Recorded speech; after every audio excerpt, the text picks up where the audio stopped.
Hi, my name is Mariana Lockwood and this is my reflection video. We learn in this course about technology in healthcare. The present is online and connected. We are all well aware of how people are expected services to be connected as well. In the 7-week course, we learn also about gaps models and how it's important to bridge and try to close those gaps to a better provider-patient relationship. It is so important and necessary creating a focused model in healthcare, either in technology or out of there, but most likely in technology and e-services that is focused on the patient, providing the best care and creating value. So important in a trust relationship. Technology in healthcare also needs to be adaptive. One model does not fit all, and one patient is not similar to the other. Creating the best technology that will suit your patients, still creating a limited and personal experience will be the best thing you can do. The needs of the market, we can start with the bridging the gaps. We have more main customer company gaps. Customer company can be translated into patient provider. We can see in this chart that we have the expected service through the perceived service as the customer gap. That is a huge gap that even though shows a very small in the chart, it's very hard to be delivered. But once it does, it creates a trust needed for the patient and for the provider, create the best relationship. Everything about in healthcare is about the relationship, is about trust. If your patient don't have the trust in the provider, they're not going to fulfill that information. They're going to search for the next provider. They're going to search for the next technology. So it's important to be aware and listen to patients. That comes to bridging gap number 3 and 2. You have to listen as a provider to your patients, to what they need, to what they're doing, to their feelings, to their symptoms, to create the best care possible. Talking about gap 1, that comes back to the expected service and how the company perceives those expectations. It is important to the company to listen to their patients on that side as well. Surveys, feedbacks are always important to implement a best care possible. Talking about gap 4, we'll have the external communication to customers. Customers can get information everywhere, anywhere. You have reviews online, you have information online. Nowadays, with the internet, so accessible, it doesn't matter where you're from. It doesn't matter how old you are. If you want the information, you get it. And the providers need to be aware with that. And need to be learning that gap needs to be closed or bridged to the patients to create the best relationship again. There is many platforms for e-service. There are such softwares, apps, and portals. For the best care possible, it's important that those talk to each other. Providing the information they are not misguided for those patients and providers. That we will miss and close the gaps also in lack of information for diagnostics, for treatment, and for things like that. It is important that each software created and each application that the patient uses needs to be in sync with their beliefs and the trust for them to have the best care possible. Many labs and many hospitals, they have their portals. In the portals, they will have reliable information. Guiding those patients to reliable information is important. They'll give them back the sense of ownership that is needed, but we trust information, not anything that they just saw online that might be related to them or not. The doctor-patient relationship, as I mentioned many times before, and I still will, it is very important to create this trust relationship. There is plenty of models. This chart shows some. Understanding how different you need to be acting with a different group that you have in your facility, in your practice, for example, will develop the best. You cannot create a telehealth for a child sometimes. A lot of mental facilities have tried to create that, but childs don't respond because they can get distracted by the environment. You need to understand if you need to be more guidance cooperation, mutual cooperation, or active and enforcing. For that, you need to understand what is your activity as a provider and what is this patient is expecting of you. Here we see, for example, mutual participation between adults and adult. But if you have an elderly patient, for example, that we might need to be changed into a guided cooperation, depending on their limitations and their size. We can talk about a little bit about precision medicine. Precision medicine is the definition of not one fits all. They use DNA, genetics, ancestry, all information possible for that one patient to understand their diagnostics at detail and create the best course of treatment, adapting medications, dosage, treatments for that one patient specific. And that technology is very important for precision medicine. All sites, providers, facilities, hospitals using precision medicine as a model of medicine development. They use technology, they use portal, they use testing, online testing, to create the best impression. For example, we have Biopsy. That is a software among with a network that creates for cancer patients. When a provider has biopsies in his office, we input all the information about that cancer patient. And biopsy will use its network to find clinical trials among the world for that treatment itself. So maybe there's a new treatment for that patient with those conditions. Biopsy will bring you that can create a better and most reliable, faster treatment with a higher possibility of cure. But even though technology is great and is very important, there is its barriers.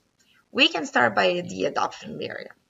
On the patient side, we know that the patients are divided into different groups. As the chart shows, we can see the innovators, the early adopters, the early and the late majority, and the laggards.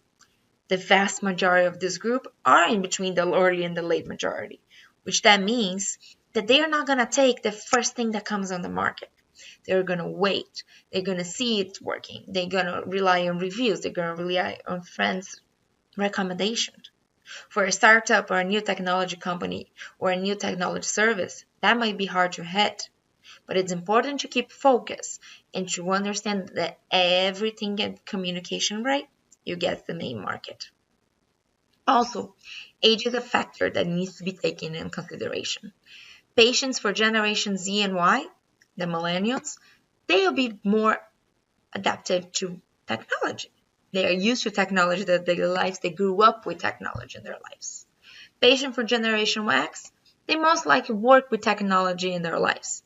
So they might be okay and they might be excited about technology in a healthcare provider. The baby boomers and people older than 60 years old might have a hard time understanding.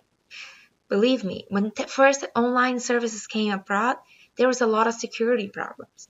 So those people, sometimes they are not ready to use those.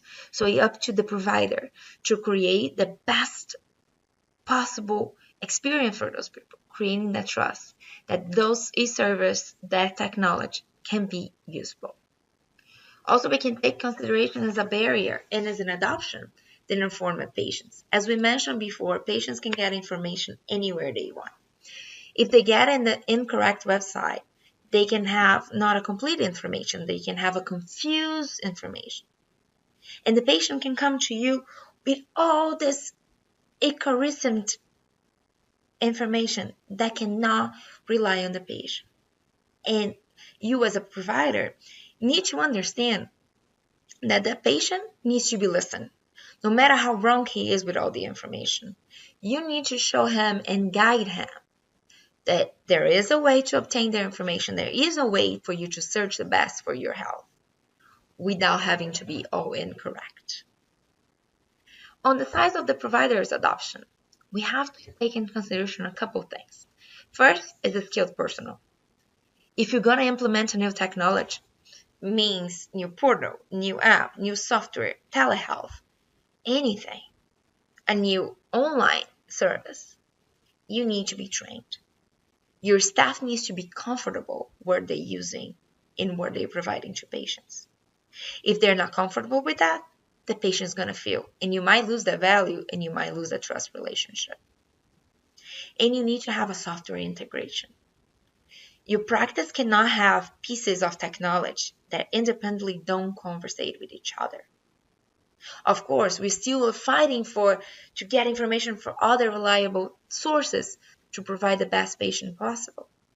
But inside your practice, inside your hospital, inside the facility, it needs to be an integration of, so that prevents the patients from having the same information over and over. That creates value. That creates trust. That tells the patient, I'm sorry, that you know what's best for him. But for all that, we have one big barrier: cost.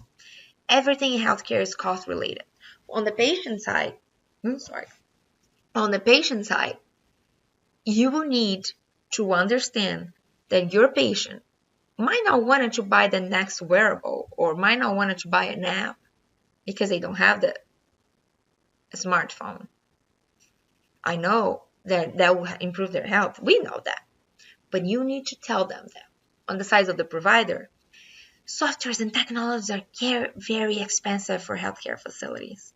But you need to take in consideration in the long run how better will be your practice, how better will be the treatment and the care that you're going to give to your patients. Other thing to take in consideration as a barrier is privacy and security. HIPAA is there, everybody knows about it, and it's very dangerous. The technology companies, the people that develop those e-services for healthcare, they are part of this. They wanted those information to be reliable. They don't want the information to be there. So when adopting a new technology, make sure that it's compliant with HIPAA and all the other security information. There are plenty of already available applications, softwares, wearables. We can talk about a little bit about each one of them. There's many apps on your smartphone or on your tablet that you can guide your health, your condition, if you're pregnant, if you have a baby, if you have hypertension.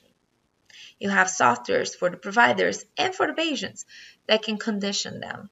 For diabetes patients, there is applications that you can put in the glucose information for each day, and that will send straight to the software for the providers.